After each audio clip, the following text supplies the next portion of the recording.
বাড়িতে বাপি সব বাড়িতে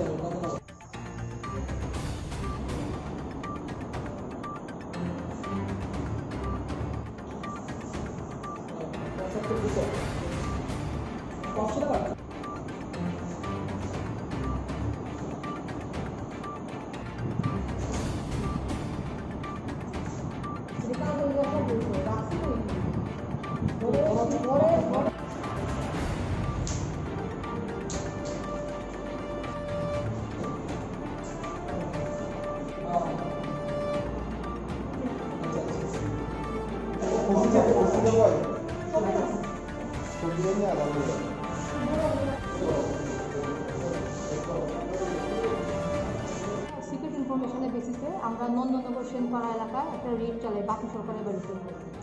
উক্ত বাপি সরকার মানে পুরনো কুখ্যাত ড্রাগ মাফিয়া, এবং আমাদের কাছে বিভিন্ন সময় খবর থাকায় যে এই চক্রটা অত্যন্ত সক্রিয় চক্র এই পুরো অভয়নগর, নন্দননগর, এরপর ডনবস্কো এলাকাগুলোর মধ্যে।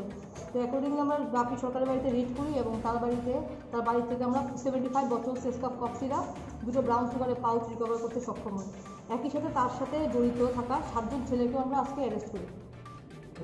তাদেরকে কি কালকে কোর্টে ফরওয়ার্ড করবো? তাদেরকে আমরা কোর্টে ফরওয়ার্ড করবো এবং অন্তত 7 দিনের জন্য পুলিশ রিমান্ডের জন্য আবেদন জানাবো, কারণ চক্রটি অত্যন্ত সক্রিয় চক্র। এবং আমরা আশা করছি যে রিমান্ডে আনার পর ইনভেস্টিগেশন চালালে আমরা হয়তো তার সাথে পুরো ব্যাপারটা, পুরো যে ইয়েটাকে আমরা ধরতে সক্ষম হবো।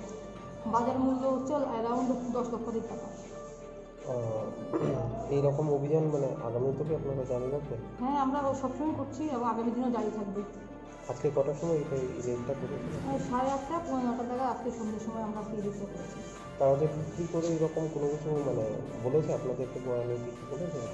এরা সবাই অ্যাকচুয়ালি ড্রাগ মাফিয়া, ড্রাগ চক্রের সাথে জড়িত, এবং এই যে ড্রাগগুলি আমাদের খবর অনুযায়ী এগুলিও আগামীকাল সকালে পাচার হওয়ার কথা ছিল।